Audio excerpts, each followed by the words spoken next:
What's on, where and when. It's the Talk of Nelson. Talk Nelson Radio. The Mako Rugby Roundup. You're with the Mako Rugby Roundup, and our very special guest is Max Spence, who's president of New Zealand Rugby. Great to have you here. Max, you're a Stoke Rugby Club man. And what was your involvement with Stoke in the early days? So initially, I left Nelson and did a bit of work as pre-entry into university, Lincoln down in Canterbury.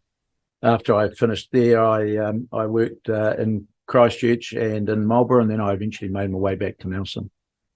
And at that time, Stoke was a club that had several old Lincoln students in the club, and they just happened to say to me one night, we need a manager of a senior team.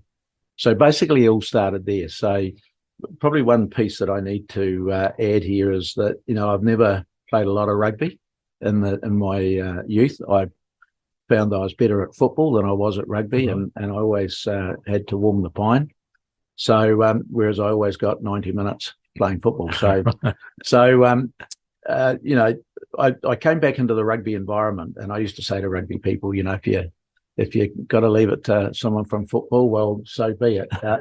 I had a great love of the game right from early years, and grew up in a family that enjoyed rugby. But as I say, football seemed to be my career path at that stage. Stoke was a club that was building and literally building. They had a little club rooms, which used to be the old Stoke Library opposite the turf, but they built on the corner of Songa and Marlow or whatever. And so the club showed a lot of heart, and led in those days by your old Beattie, who made sure that everybody knew that on Sunday morning the club had working bees. So all these boys would have a big night Saturday and then have to put the tools on Sunday. And as I say, the club had a lot of heart. Had been a long time between drinks, so to speak, in terms of winning trophies. So I was fortunate to come into the club in 1980. And 1981, you'll recall, things were a bit tipped up with the Springbok tour. So rugby went through a bit of a bad patch, and we had members in the club who supported the tour, and we had members in the club who were dead against it. So that created some issues. But the club was staunch and worked well together to complete the club rooms at that time. And in 1983, while I was still managing the side, well coached by Derek Griffiths, the Welshman teacher from Nayland College, who's iconic in the Stoke Hall of Fame. The Stoke managed to win their first championship in many, many years. And so that was fantastic. At that time, and because I'm involved in the agricultural sector, I was doing a lot of travel around New Zealand. Agriculture and rugby go hand in hand. And people used to say to me, "Where are you from?" And I'd say, "I'm from Nelson." And they'd say, "Oh, it's a great basketball town." And they would always mock our performances around on the rugby field. And I just felt like we needed to do something about that, because we had the players, but we just weren't quite getting there. So I said to the Stoke club, I wouldn't mind if you thought about perhaps putting my name up to go on what was in those days Nelson Bay's management committee. So Stoke supported me onto that, and for a period of a couple of years, I was on the Nelson Bay's management committee until I jumped off to go and do some overseas travel. So I owe Stoke a lot, and I'll always acknowledge the fact that there were several people who encouraged me to get into Stoke, and the Stoke club supported me, and so I've got to look back on that and with some affection. Yeah. Well, actually, you were chairman of Nelson Bays from 1998, and in 2003, you first conceived the idea of entering a combined team with Marlborough and the NBC. So tell us a little bit about the rationale, and how did you get the Tasman team across the line regionally, especially with that divide in the hill, As soon as you cross the hill, you become a Red Devil. So called the Whangamars. Yeah, that's right. So I'll try not to make this a long story, but because of my involvement as chair of Nelson Bays, I also had an opportunity to sit on the Crusader board. And sitting at Super Rugby level got me a little closer to Wellington in terms of New Zealand rugby and what they were thinking of doing, and And so they were talking in 2003 about expanding the competition at Division 1 level. And they were looking to perhaps bring unions up to expand that competition. And I saw an opportunity there, but also I was very conscious of the fact that New Zealand were going to slap criteria around what the unions had to be able to meet to be able to play at that level. And Nelson Bays was never going to be able to do it on its own. First criteria was the number of people within the province, so 100,000 people population base. So we weren't there. And in the time that I was the Nelson Bays chair, I had a good relationship with the Marlborough Union and the Marlborough chair at the time, Mark Peters, and some of their board members, and so I spoke to the Nelson Bays board about, here's an opportunity sitting here, but it's going to take some thinking, a lot of hard work, but we've got to have a story. And so we met as a Nelson Bays board in the first instance, and I got to a degree their approval that we should then head over the hill and talk to Marlborough. Marlborough didn't mind the idea, but they were very keen on a joint venture, as opposed to my pitch was around an amalgamation. So the point that I tried to make to Marlborough, and they used the Vikings as the part of the previous joint venture, which wasn't successful. And I said, joint ventures like flatting, as opposed to amalgamations like marriage. And if we go flatting and things don't go right, we have the opportunity. It's easy to go home to mum. And that's what happened in the Manawatu Hawke's Bay scenario. There was nothing binding to make them work hard to honour that commitment. And so I was able to get that message through that we had to actually throw everything in the middle of the table. And I mean everything. And it wasn't just like working with one team. This was everything down to the lowest possible grade or level. And we had to become a new entity and create two sub-unions. So we started, as I say, those discussions 2003, worked on it all through 2004 and brought in an accounting firm to assist and guide us through that. And in September 2005, the Tasman Rugby Football Union was incorporated after we'd had the approval of New Zealand Rugby. And of course, through that whole process, 2004 and into 2005, we had to do our pitch to the New Zealand Rugby Union, and they decided at that stage that they would add into the competition Northland, Manawatu counties and the new union of Tasman. And that's basically how it happened. And then in 2006, we joined the competition, and we you'll probably ask me some questions about that. And then in 2008, when the pressure came on and we got a reprieve, and I'd like to think from 2008, the foundations were laid, and we all know now, history tells us that Tasman's a very successful union. It's working. And I continue to travel around the country on a regular basis, and almost to a person, Tasman's their second favourite provincial rugby team. So yeah, awesome. I think we've got a lot to be proud of. Yeah, I think you've just covered off questions 3, 4, 5 there. So what we'll do is we'll delve a bit deeper, Max. So because I'm interested in going to New Zealand Rugby, who went and what were the conversations and how did you win them over to allow Tasman to get involved in this NPC for 2006? Okay, so Les, probably the first thing, and that's not us rattling the drinks either, is it? So the first thing is that Tasman found itself in considerable financial difficulty. In 2007, so our second year in, a major sponsor decided to withdraw their support of the union because of some actions of a third party, which I won't drill into, but the major sponsor was upset with some activity that was taken from out of town, and they withdrew their sponsorship. And I'm talking, at that point in time, there was a shortfall over $500,000. So that was a big black hole.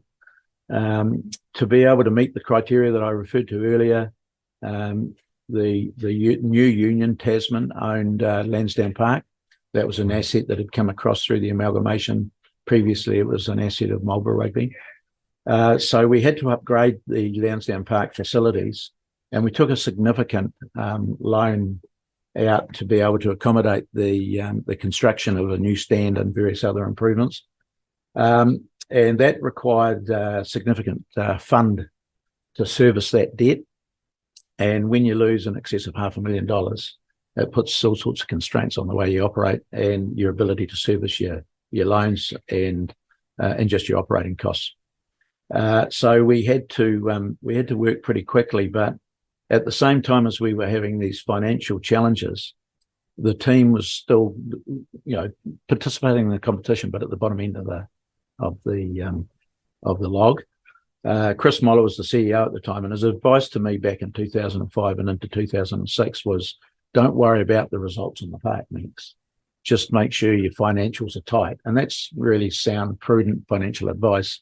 And I respected it then, and I still respect it, and I've got a lot of respect for Chris, and I see him regularly today. But the thing is that, the sponsors and the fan base, they want to see success on the park as well, because everyone loves a winner. No point sponsoring someone that's coming last. No point going to watch somebody that's getting a hiding. And so we had to perform as well. And so we incurred additional costs to try and lift the performance of the team so that we weren't sitting on the bottom of the log, and we could work our way through and eventually hopefully get to a point where we were playing semi-finals at least. Now, we achieved the latter, but we also continued to have our issues with finance. And that's when New Zealand Rugby decided that perhaps the competition was better if they scale it back again. And at that stage, they were talking about taking the 4 teams that had come in, taking them back out, going back to a 10-team competition. So we had to work hard, and we had to lobby New Zealand to get them to stick with the original plan and not to revert back to a smaller competition. And so we went to Wellington and lobbied them. And so the Tasman contingent was myself as chair, Peter Barr, CEO, and Todd Blackadder as coach. So Peter, it was a very effective, efficient, well-respected CEO, and he had the ear of the staff, the executive team at New Zealand Rugby, and they respected his opinion and his capability. So we were doing well there. We had Toddy Blackadder, who everybody loved Toddy for what he contributed to New Zealand Rugby, and he's a man that speaks from the heart. So when we sat down in front of New Zealand Rugby, the board, and it was a full complement of the board, Peter really gave the detail around what we had as a plan and our program, and the fact that outside of the financial pressures and that we had to call on New Zealand Rugby over that 2007-8 period for support, we could see light at the end of the tunnel. So I'm confident, and well, proof was in the pudding. They believed him. Toddy pulled on the heartstrings, and my closing comment, I recall vividly saying to them, and you'll recall that in 2007 we lost the World. We got chucked out of the World Cup in the quarters, and there was all that debate going on around whether Graham Henry should continue as coach, and they should switch to Robbie Deans, and I think we all remember that quite vividly. So I just wanted to remind the board at the time that they demonstrated to us that they were prepared to give a second chance, and if they were good enough to give one to Graham Henry, I felt strongly that it was they needed to give one not only to Tasman but to the other 3 unions as well. And the following night, I got a call from Jock Hobbs to say that the board had contemplated and considered the 4 presentations, and he could only speak for Tasman, but just wanted to confirm with me that we would be staying up in the competition. Oh, fantastic. So and of course I continue to come back to say that the rest is history. Yeah, absolutely. And there was a real groundswell amongst the public, I remember, during that time as well. With the 4 unions, I remember listening to Talkback, and I can't recall anyone saying they should all go. It was all about grassroots, and and that we should be supporting grassroots. So I just think a combination of the hard work that Tasman put in, but also the general feeling of the public was why throw them out just because of this? We need, and look at what's happening with these unions now. They're flourishing. Great players are coming out of the region. So locally, there was a Save Our Mako campaign, which drummed up a huge amount of support and some financial contribution to help with the whole. So that people are very passionate when it comes to, your backyard's rugby team. And I think we must always remember that. Yeah, exactly. Yeah. Yeah, Max, understanding the amount of work that's gone on, prior to that point, could you have conceived back then just how well or how successful that Mako brand would become? I think I'm a very proud man in terms of top of the South, and sort of my agricultural, horticultural background means I've got a lot of passion for what comes out of Marlborough, and of course Nelson's home. So I was always of the view that we could do a lot better. I felt that Nelson Marlborough, even Nelson on its own, should model itself on somewhere like Taranaki, and that we just needed to we need to have that plan and just put some pieces in place. I can remember vividly saying to Jock Hobbs when he said, you've got to have a facility that's capable of hosting a Premier or First Division semi-final. And I said to him, well, that's a wee way off, Jock. And to be honest, it came a lot quicker than what I ever thought. But, to Les's point before, and I think the hardship that Tasman had to go through brought a lot of people off the ropes in our community. And they all wanted to own the Mako. And, with good marketing and the fact that, Fins Up and everything else has captured the imagination of people, it's driven others to do better. And so, we've created an incredible rugby environment here with the community support on both sides of the hill. Mm. And when you think that there's capable players from other regions who want to come to Nelson, because this was all about pathways, and it wasn't just pathways for players, it was administrators, referees and coaches. But when you just think about players from other unions who were very good players, they had their place in their team, but they liked what they heard about what was going on in Tasman. And it's not a bad place to live and play your rugby. That was always there. We just needed to light the fire. So I knew it was possible, but to have the number of All Blacks that have come through Tasman in the last 5 or 6 years is way beyond my expectation. Yeah, we used to marvel about that, didn't we, on another radio show at some point? They're saying, there's a couple of All Blacks, and all of a sudden there's 7 or 8, and last year, how many of those players were missing from the last season's Mako. So just an incredible story. Around about that time, the early days of the marriage, as you call it, and a little bit around that time when, there was questions around financial stability. I do remember some dissension in the ranks, not only on the Nelson side, but on the Marlborough side as well. So there was 2 trains of thought, definitely. Yes, we need to do this together, and others saying, no, it just needs to go back to Marlborough Rugby and Nelson Rugby. So does that kind of still go on, or, how do you keep that marriage going, I guess? Well, I'd be really disappointed if I thought that it was still going on, but this is a generational thing.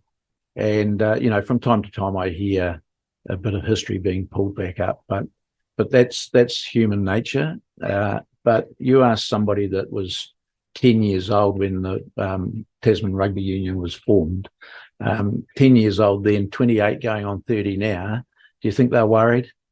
Kids don't want to be Griffins and Red Devils, they want to be Mako. When they go down to watch their provincial team play, they've got the Mako colours on. I mean, it's been consigned to history, but there were personalities involved, and I think we've long gone past that. I think it must make you very proud. I mean, to conceive an idea and then to see it blossom, Max, it's a massive achievement, and I don't blame you if you are very, very quietly proud. After that, about 2009, you resigned as chairman of the Tasman Rugby Board, but you ended up more involved with the Crusaders on their board, and then Tasman and the Crusaders thought it a good idea to nominate you to be the vice president of the rugby union. And just wondering, did that take you by surprise? And are you what do you see as your role in that black suit and black tie? Okay. Yep. So look, I had 11 years on the Crusader board, and I stepped down there partway through my term because we were going from Super 15 to 18. And I felt that they needed to be thinking about what that was going to look like from Crusaders' perspective. And there's no point having somebody on there that was going to be stepping down a year later in here. So at that point, I stepped out of rugby. And that was 2010, 2011, the year of the earthquake. And we all know what happened to the competition that year. And then I had a 10-year break from rugby. And it wasn't a conscious effort, but I kept my nose clean. I kept out of rugby politics. And I didn't make any comments because there's always two sides. I was driving through Central Otago through the Cromwell Gorge, and I took a phone call from Tony Lewis, CEO Tasman, Stuart Mitchell, who was on the board of New Zealand Rugby, and they asked if I'd like to consider my name going forward for the Southern Zone nomination for Vice President. That came as a bit of a shock, but in fact, I don't remember too much of the trip getting to Queenstown Airport because my mind started to wander at that stage about what that might look like, but also everything that had gone on beforehand. So so I was very privileged very proud of the fact that I was considered for the position. Today, like I had 3 years as vice president, but there was an extension of a year because COVID made a mess of what our terms looked like at that stage. So there was an extension of a year. So that gave me 3 years as vice president. I've completed a year as president. I've got another year to run. It's very much a privilege to serve New Zealand rugby and the community as president. Something I'd never ever thought that it was never part of the plan. But everything that's associated with New Zealand rugby, and got to remember that it's our national sport. Most people have an opinion on it, whether they're sports minded or not. And I'm not critical of that. And it doesn't matter where I go, people will tell me more often than not what's bad with New Zealand rugby more than what they'll tell you what's good. Again, that's just human behaviour. But there are other sports codes who would love to have the engagement with the community that I'm fortunate enough to have. So when people come and talk to me wherever I might be about what their view is around rugby and what we should do or shouldn't do, I listen. And I give them the respect that they deserve because they are talking about our national game. As president, I've been privileged last year. I had 2 weeks with the All Blacks in South Africa and then five weeks with them over on the end of year tour. So I sit in an environment with them, with the players and the coaches and management team where I'm just part of it. I see see and hear incredible things. I watch high performance sport at a level that, I sometimes wish we could extract it from the sport and bring it into our business, whether it be corporate or small to medium business. There's a lot of learnings that we could take around high performance and how we lift the bar and get people to do better, longer. And I just wish I wasn't at the end of my career and wished if I knew then what I know now and what I could offer up in a business sense, it would be outstanding. But having the opportunity as president to sit around the board table, particularly over the last couple of years with the Silver Lake discussions, what's going on in and around global rugby, where we're at in terms of the power base in the Northern Hemisphere, Southern Hemisphere, what we're doing with future competitions, sponsorship, our whole strategy around women and girls, the success of the Black Ferns last year, just growing the game, trying to link back into the community, building bridges, making sure that people don't just think that New Zealand rugby is around the black jersey, but to think that New Zealand rugby is about what's going on in the Arbitrary Valley and over in Collingwood, and what's happening at 7-year-old level and all the way through, and what's happening in Golden Oldies, what we're doing for referees, what we're doing for those players that have been injured during, by participating in the game. This is a big business. There's so much that's being thought of. There's a huge amount involved. Yeah, of course, it's World Cup year as well, Max. You'll be pretty excited to be involved in hopefully another successful campaign. That's right, Sean. And there is talk, of course, that this is the most competitive World Cup. And I'm sure they're right when you look at the draw and you think that when we get to the quarterfinal stage, there's a real possibility. Well, it's not a possibility; it's a fact that you look at France, Ireland, South Africa, and New Zealand. There's 4 teams who should, by all accounts, get to the quarterfinals. But the way the draw is, 2 of them will go home. So which 2, we don't know yet, obviously. But 2 of those teams won't get a chance to play in the semi-final. Well, I think one of the things you've got to do is lobby your other presidents to make sure that the drawing of the pools isn't done immediately after the last World Cup, but closer to the next. Yeah, you've got the answer, Les.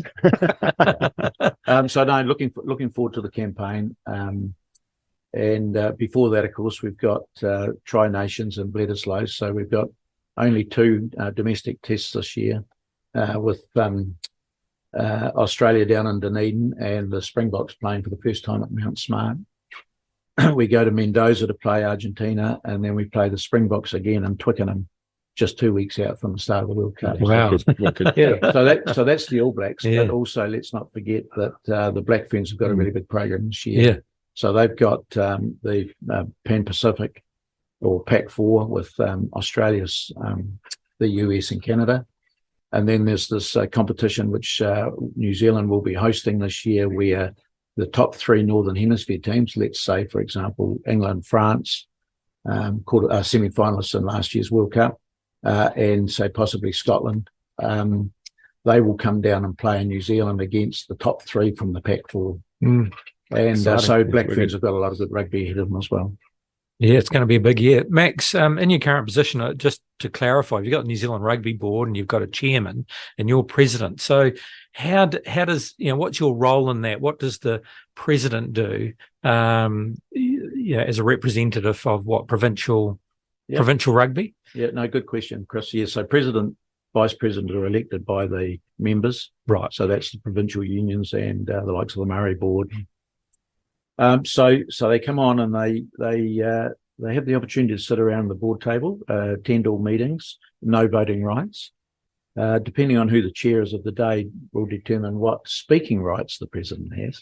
So I'm very fortunate that the chairs that I've served with and alongside have always sought the view and the opinion of the president. So I've appreciated that. I've listened to previous presidents speak when they've gone around provincial unions and talked a little bit about their role, and they generally used to talk about it being a ceremonial position, and they would go and speak at funerals and go to rugby provincial union centennials and club centennials and hand out trophies and cap All Blacks. Bill Osborne, who I served under as president. So Bill was president for 3 years. I was vice. He and I rewrote the position description for the presidential suite, and we've taken it up a notch or 2, and we've tried to make it a little bit more supportive of governance, and taken the opportunity that we have to talk and engage in the business of the union when meeting. And so we put that back to the board, and they signed off on a rejigged position description for presidential suite. And so we like to think now that we do have some constructive input into some of the strategy and day-to-day business, rather than just going around and, dare I say it, shaking hands and kissing babies. And presumably a portal for the feedback from the provincial unions. Would that be correct? Yes, not every union takes that opportunity to, chew the ear of the president or the vice president, but we are an avenue back. But I think the way the board is structured now, and the fact that we have board members aligned to provincial unions, the communication lines are much different today than what they were previously, and so they don't have to necessarily look at the presidential suite as the feeder back into the board. Right. I see my role as president. I work very closely with the CEO and the chair, and we have a lot of discussions around matters in support of both those roles. And with that in mind, Max, the future, they've written us off for the World Cup. There's interviews this morning with was it Jeffrey Archer, English? No, we're not going to win. France is going to win, although France and England meet in the semis. So, he writ off England too, but he said, no, the All Blacks aren't going to win this year. I don't know. I don't know. I think there might be something bubbling in there. But getting past that, looking forward in the development work that you've been doing, bright future? Rugby's got a very bright future. I mean, we've got talent, not just again at the player level. We've got talent at coaching level. We've got really good administration. We've got to make sure that we run our financial budgets prudently, but with the relationship, the transaction that took place with Silver Lake, for all the right reasons, we've shored up our financials now. I think in terms of an investment perspective for the long term, we've just got to make sure that on an annual basis, and it goes for any business, we've got to make sure that we're working within our means. And that goes for New Zealand Rugby Union, Wellington, but across all our members. I think we've just got to get the balance right between high performance and our representative jersey, whether it be our provincial colours or our black jersey, and never lose sight of the fact that we've got to invest in the community game, because it's from the community game that we will eventually have the potential to go away and win World Cups. And that was a big message from Lyndon Bray with the Tasman Rugby CEO. He a big emphasis on putting back into community and grassroots level, wasn't it, Les? Yes. If we don't put an investment into community rugby, then the whole top will implode in. Yeah, absolutely. So, Max, I couldn't say how more proud I am that the head of the New Zealand Rugby. Head of New Zealand Rugby, a president who is from Stoke, from Nelson Bays, from Tasman, rising to that role. It's absolutely fantastic, mate, and you do a terrific job at it.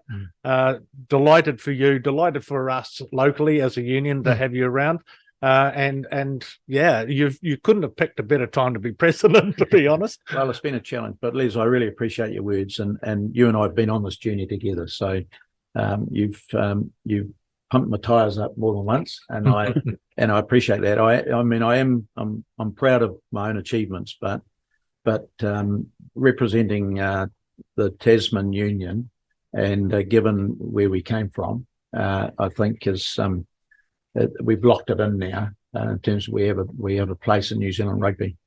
I'm sure we're closing off shortly. I just wanted to make one comment, and that is, if there's one thing that winds me up, it's when people who really aren't in a position to say, but they talk about the game's dying, and I can understand they make that comment if they base it purely on what they see bums on seats, because societal changes have meant that people don't necessarily go to the park like they used to. Interesting that they still go down and support their club, but it's getting them to go to the big games. But we shouldn't make judgment on the fact that the game is dying on that basis, because every piece of information that we're getting at the moment, Sky viewership's gone up this year. We hear a few bad things about the super competition, but that's fashionable. We've seen some good games in the last couple of rounds, and we're looking forward to the next 5, I think it is, before we get into quarters and semis and finals. But there's some really good rugby being played. We're building a competition that fell over during COVID with losing Argentina and South Africa, and that's part of our tradition. And to lose that and to start again, I think that's an admirable job done by both the Australian Union and New Zealand to bring Moana Pacifica and Fiji and Drua, and hasn't been easy, but and it won't work in the first year perfectly, but we're seeing some really good growth, and it's responding really well. So look forward to that competition growing. We heard some news yesterday about New Zealand rugby and its relationship with Japan, and there's more of that to come. So look forward to seeing growth of the game in the South Pacific, and because we've got to do stuff down here, because the Northern Hemisphere have got tremendous opportunity to continue to build their game up there. So we've got to be smart about how we go about reinforcing the game in the Southern Hemisphere without losing the fact that it's a global game. But the one point that I want to make is that for all those reasons, that there's some really hard work and some good things coming out of it. People are watching the game. They're just not necessarily going to the game, but they're watching it on Sky and they're live streaming, and there's growth in both that viewership and the live streaming piece. So, Yeah, and a lot of highlights consumption. Yeah. And podcasts. And Chris. podcast. That's right. and we're part of that. Thousands. I guess the only disappointment from Les's point of view is that if you'd known earlier, he would have had you in a green jersey and you would have been a Maris man. But So look, I've got a witness that can attest to this. So when travelling with the All Blacks on a Tuesday night in a normal week, playing Saturday, Tuesday night is what the All Blacks call their club night. So for about an hour and a half on a Tuesday night, they all get together and it's club night and they have to wear their club jersey. And that's everybody, players, management and coaches and people like myself. So I have the privilege of attending these club nights and they're a lot of fun. Last year on the Northern Tour, I took 2 jerseys with me. I took a Nelson club jersey. I hope no one from Stoke picks up on it. But it can be rectified. I've got room in the bag for another jersey. So I took a Nelson club jersey and I took a Maris jersey. Wonderful. Oh. And in fact, just as recent as last Saturday night, Shannon Frizzell, a good Maris man, said to me on the ground down at Forsyth Bar, "Are you going to bring the Maris jersey away with you this year, Max?" Right. So he and I will rock on up in our Maris jerseys, and then the next week I take sides with David Havili. Right. And I'll wear a Nelson jersey. So all I need to do now is take a Stoke jersey, but we need a Stoke All Blacks. yes, we do. I'm sure we can rustle one up from somewhere in the provinces. Thank you very much, Max. It's been a pleasure having you here and wonderful insight into, what's happening, your background, the history of the Tasman Mako and how that evolved and survived and grew, and going into seeing behind the scenes of what's happening at All Black board level, and very pleased to see that the game's in good hands and it's got a bright future. Very exciting time. So really appreciate your time with us. Well, thank you, Chris, and Les and Sean. I appreciate the invite. That was good. The opportunity to tell a bit of a story. Good stuff. That's it. And Les, you'll be able to get out in the park this weekend, will you? Yeah, well, the sun's shining, and I'm sure that all of the Marist and Waitoy supporters will be at Trafalgar Park. They'll be at Sports Park Motueka for the club day there, Stoke v Kahurangi. So, yeah, we're looking forward to it, aren't we, Sean? Big weekend of rugby, Les. It'll be good to be back outside for a bit, and then I'll be parked up at the bar watching the Blues and Crusaders on Saturday night. Yeah. Might even hang out for a wee dance afterwards. Yeah. And right here at O'Shedigan's, Yep, our venue we'll be- sponsor exactly. on Bridge Street. So don't forget that. That's it for another edition. We thank you for your company, and we will see you all again next week. The Mako Rugby Roundup. What's on, where, and when? It's the Talk of Nelson. Talk Nelson Radio.